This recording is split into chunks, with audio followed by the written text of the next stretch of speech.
Good afternoon. I titled my talk, Night of the Living plus Dead, at the supposedly, or sort of, retirement symposium for Richard. And like many of you, I met Richard early on and was very much impressed by the incredible statistics he was able to share. And one of the most important medical statistics that he shared with me is that 99% of the population is not British. And that led me very much to work with him on global health and global mortality. And I know I'm standing between you and lunch, so I'm going to give you my conclusions first, which are as follows. First, there have been rapid reductions in premature mortality in most populations over the past few decades. And secondly, to outline that counting the dead and describing causes is essential to enable future reductions, particularly for chronic diseases. And I'll give you 4 examples of that: child mortality, malaria, vascular disease, and risk factors, including smoking. Well, starting with the basic survival curve, of which we're all familiar, what has happened extraordinarily is that in England and in Canada, now most of those born can expect to reach age 70, meaning they can reach and survive middle age. My definition of middle changes a little bit as I grow older, but typically I'll use 30 to 70, perhaps 30 to 80. And you see this remarkable transformation that's occurred in England, where 80% of those born can expect to reach age 70. And in developing countries, Ethiopia, India, however, it's still only about half can expect to do so. China has made that transition. And this is a result of 2 things. One is childhood mortality has fallen very rapidly in low and middle income countries, but the completion of child mortality declines is more complete in England. And now the second phenomenon, which is very much central as we move forward to 2030, is the reductions of deaths in middle age. Well, globally, at 1970, about the time that I was born, about 50% at best of the world would reach age 70. Today, it's up to about 70%. And so the key goal, a simplified way of thinking about the 2030 goals, the United Nations goals, is roughly could 80% of all those born reach age 70.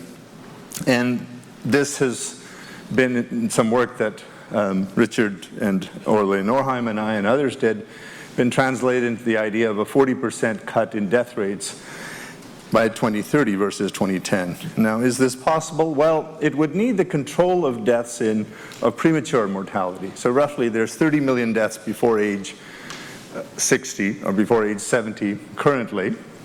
And with population growth, but also with falling death rates, broadly 20 million deaths before age 50 in 2030 and 20 million deaths in ages 50 to 69. It is possible, with remarkable progress, that those deaths before 50 could be halved. But it is also possible that deaths in middle age, 50 to 69, could be reduced by at least by a third. And you heard some of the strategies mentioned in Tom Frieden, and you'll hear more this afternoon on secondary treatment. Well, what's involved in that? Well, let's start with a few things. The first is to obviously avoid man-made epidemics, and here's 3. HIV, that's either ignored or untreated, vodka, and David Zaritse, I'm sure, will touch upon this, and war. So HIV, vodka, war are avoidable causes. Contrast the under 50 mortality rate and the enormous fluctuations that occurred in those 3 conditions versus the declines in most other populations. And if you drew that graph for Iranian women, there would be continuous declines. It was really particular to men. The second idea is to very much understand where the large gaps in evidence occur. And Alan Lopez, to his credit, has been talking about these gaps since 1985, that just simply we do not count enough of where the world's deaths occur and the causes. So broadly, about 48 million deaths that occur worldwide are simply not or 38 million are not registered, and most countries don't have good enough system. Now, what is the solution for this? Well, one was suggested in fact, about 140 years ago, almost 140 years ago, by the Sanitary Commissioner of the Government of India, who wrote, and I'll let you read this, "For sanitary purposes, it is indispensable to know the relative mortality in small tract, to ascertain the death rates, and to apply the remedies." Well, effectively, that's what we're doing with the Indian million death study. Now, what we've done here is work with the Registrar General of India to characterize in over 1.4 million randomly selected homes all over the country the patterns of death. And this involves asking simple questions that have been developed by some work by Dr. Gaja Lakshmi, and Dr. Prakash Gupta and others were also involved in helping us set this up. So the basic approach is to ask simple questions by knocking at the door as to what happened, have the work done by non-medical staff, but then have 400 online doctors coding with strict quality assurance, study all diseases, keep things really cheap and able to be sustainable. And thus far, we've studied about 800,000 deaths. And now this solution is expanded to other settings under the Statistical Alliance for Vital Events, to Sierra Leone, Ethiopia, Mozambique, and elsewhere. So what have we learned from this? Well, the epidemiological adage, if you don't know, you won't look until you are able to carefully examine the patterns, and that's very much true. So we were able to document that there's 1 million smoking deaths, far more than had been estimated by WHO. A lot more malaria deaths than WHO had estimated, but a lot fewer HIV/AIDS deaths than had been the case. Snakebite deaths is a small number of deaths in the grand scheme, 50,000 snakebite deaths, but this is an important one because this was the worldwide estimate by WHO. And this led to the WHO revising its worldwide totals to 100,000, and more importantly, putting snakebite deaths on the list of avoidable or neglected tropical diseases that could be eliminated. More generally, every common disease that is common in one part of India is rare in another, and hence is largely avoidable. There are avoidable risk factors that still await discovery. Let me show you some examples, starting with the first month of life. Now, Richard mentioned that he had seen a sign outside the perinatal epidemiology unit here that said that the first 5 months of life are among the most dangerous in anyone's existence. And someone scribbled under that, the last 5 minutes aren't so great either. The first year of life is important worldwide, but in India there's been extraordinary progress in most conditions. Neonatal mortality has come down substantially. 1 to 59-month mortality has come down substantially in the last 15 years. So this is MDS work based on 100,000 verbal autopsies. Sorry, that should be 100,000, not 10,000. And in essence, the things that got taken seriously was where progress occurred. So there was a national measles program that basically reached quite high coverage, and measles death rates are down 90%. Pneumonia and diet treatment came in and reduced mortality by about 2/3. Malaria, interestingly, as I show you, has been relatively neglected, and hence there's been less progress. In the first month of life, where there was interventions, mainly getting deliveries to occur in facilities, has yielded a substantial reduction in neonatal infections and in birth asphyxia and birth trauma. But interestingly, you see prematurely low birth weights, that's mostly term births with low birth weights, have been rising, but only in the rural and the poor areas. So hence, these are also avoidable. There's factors that need to be understood as to why these are occurring in some parts of India and not in another. And now the Indian Council of Medical Research has set up a focused group to look at what's going on with term births with low birth weight. Well, what about malaria? This is one of our surprising findings from the Million Death Study, basically showing that there was a U-shaped pattern of malaria. Not that this malaria killed children, which is already established, but it killed a substantial proportion of adults. And that's the U-shaped pattern in 2005. Now, subsequently, the national totals of malaria deaths have come down, but that U-shaped pattern has existed. This was in stark contrast to what WHO had estimated as the malaria death rates, but because WHO relied on its estimates for properly diagnosed malaria patients. It had to have those estimates wrong.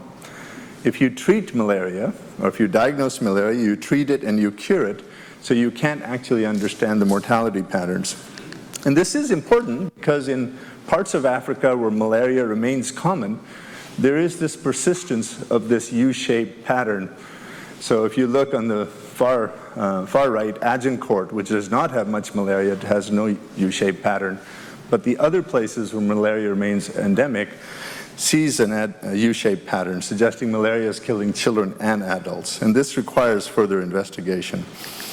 Okay, let me turn to the leading cause of death in the world, which is vascular disease, including in India. It's responsible for about a quarter of all deaths. And surprisingly, the risks of ischemic heart disease are rising in middle age in India. In 2000, about 10% of men could expect to drop dead from heart attack. It's up to 13%. In women, 5 to 7%. There have been modest decreases in stroke, but this masks some unexpected heterogeneity in the distribution of stroke. So ischemic heart disease is mostly concentrated in the south of India and pockets of the north, but stroke has a very unique pattern. A third of all the strokes occur in a sixth of the population in the northeast. And these stroke rates in those areas are 3 times those of the national areas. And moreover, in rural areas, ischemic heart disease rates have been rising nationally and in the high burden stroke rates from stroke, but falling in the low burden states. Now, we don't know the reasons for this yet. This requires further investigation, but one of the plausible factors might be that there are important factors, particularly for ischemic heart disease, that operate at low levels of body mass index, which is the patterns in India that need investigation.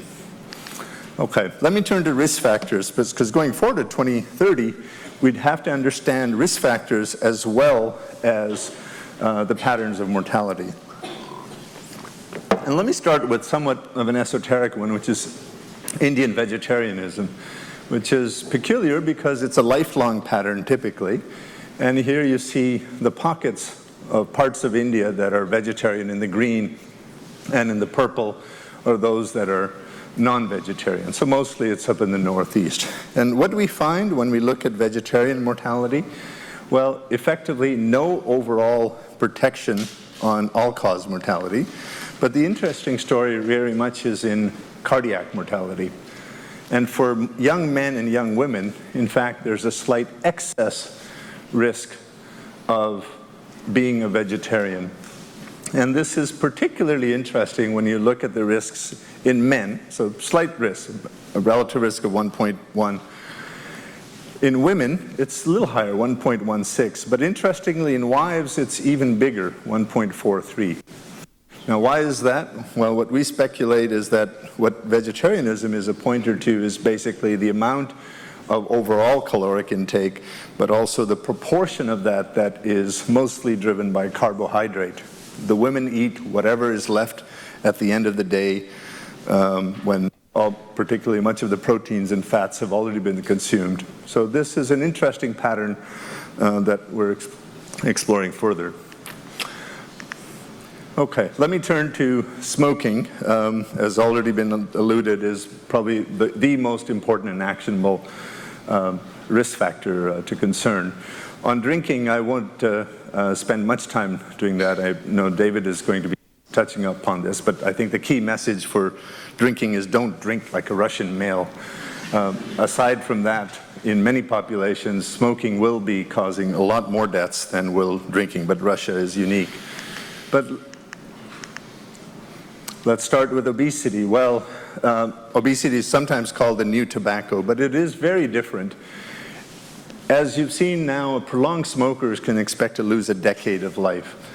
And that decade of life can be produced by obesity, but it requires quite severe obesity, about a body mass index of 43. So in my case, it'd be putting on 50 kilograms to get the decade of life lost that you would get from being a typical smoker. In most populations, the level of obesity is much more modest, about leading to perhaps about 3 years of lost life. So still, at a population level, smoking does remain more important than obesity. Surprisingly, the 21st century hazards that Mike Toon referred to in his video have only been really sorted out quite surprisingly recently. At the 2012 Richard Dahl Symposium, many of us met and compared notes, and we found this remarkable consistency about a decade of life lost across populations. So the top is the UK doctor study, the UK Million Women study by Valerie Pearl and Christian Puri. These are, in the middle, our US prospective study, Japanese atomic bomb survivors, and our Indian retrospective studies. And this is how Brian Williams from the NBC network summarized our findings. And good news and bad news on the smoking front from the New England Journal of Medicine. They state flat out smokers lose at least 1 decade of life expectancy over non-smokers on average. The encouraging news here is quitting before 40 reduces the smoking-related death risk by 90% compared to continuing on as a smoker. And that's Richard Peto's career in 22 seconds. So some details from the U.S. matter. So these are the U.S. prospective data, and what we looked at was the probability of death between 25 to 80. You can't live forever, but living till age 80 in good health is a fair proposition. And you see this extraordinary divergence between a typical smoker and a non-smoker. 70% of non-smokers can expect to reach age 80 versus only 38% of current smokers, adjusted for the usual differences that you do carefully in epidemiology. Well, this also gives us a framework for thinking about the maturing hazards in other populations. And China and India are the most important here, each with about 1 million deaths. But the patterns are very different. In India, most of the men, up until recently, that smoked cigarettes, smoked bidis, which are small local cigarettes, and they lose 6 years of life. Women who smoke bidis, but there's few of them, lose 8 years, and the men who smoke cigarettes, the Western cigarettes, lose the full decade of life. Now, the cigarettes have been displacing the bidis over time, and as a result, the relative risks between smoker and non-smoker are becoming slightly more extreme. Tom is absolutely right, the smoking prevalence has gone down, but the relative risks between smoker and non-smoker are becoming more extreme. Now, the good news is that because smoking is so hazardous, quitting is ridiculously beneficial. If you quit by 30, you get back almost 10 years of lost life. Quit by 40, get back 9. Even quitting by 60 returns about 4 years of life. The single most effective intervention to reduce tobacco is, of course, tobacco taxation. And this is a nice example from France that Catherine Hill shared with Richard and I. And you look at the extraordinary change that's occurred in consumption. And the French were able to have consumption from 6 cigarettes per adult per day down to 3 in only 15 years. In the UK, that halving took about 30 years, in Canada about 35. And the reason is that the French took much higher taxation far more seriously and raised the taxes substantially. Now, taxes are, of course, important, but there are other interventions that are coming to place. Australia has adopted these new plain packaging in which the only advertisement for the brand is that small label there. And in Canada, we've used these labels quite effectively, including this one. And there's studies that if you hand a pack of this to a man, he'll say, no, give me the one that kills me. I much prefer that than this one. So they are noticing it. Now, I've given you lots of numbers, and again, I apologize. My wife jokes that says, you know, epidemiologists are just accountants. You just crunch numbers. And I said, that's not fair. Accountants have more personality. But I did want to leave you not with a quantitative conclusion, but just 2 qualitative ones. The first is that it continues to be that most global deaths in early life and in middle age are avoidable. And I hope I've convinced you to help the living count the dead. Thank you very much.